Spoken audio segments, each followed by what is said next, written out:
There's a scene in The Fellowship of the Ring that seems really innocent, but there's actually more to it. In this scene, Gandalf and Frodo are talking about the One Ring that he has, and the story behind it, and what they need to do about it. And in the movies, we see Gandalf at a certain point go to the window and pull Sam in after he thought he heard something at the window. And Gandalf asks him if he's been eavesdropping, and of course Sam says that he ain't been dropping no eaves. And we get the sense in the movie that Sam was just innocently overhearing some of the things. He had been outside possibly and was just really curious, and that was all there was to it.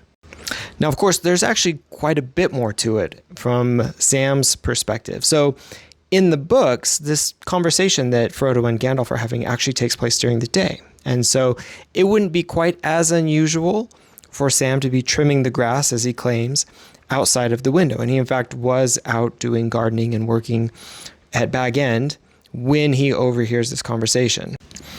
But of course, this wasn't an innocent overhearing of a conversation. Sam, in fact, had been eavesdropping on these conversations very intentionally.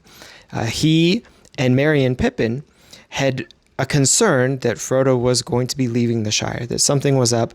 And so they had enlisted Sam to literally eavesdrop continually on these types of conversations so that they could know what Frodo was going to be doing, so that ultimately they could help him out, because that's what they wanted to do.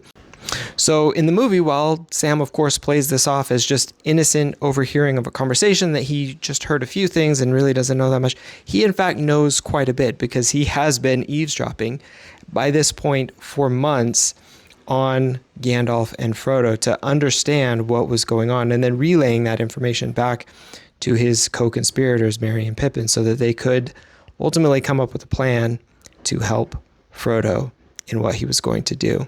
So not quite as innocent as he seems, but ultimately with very, very good intentions.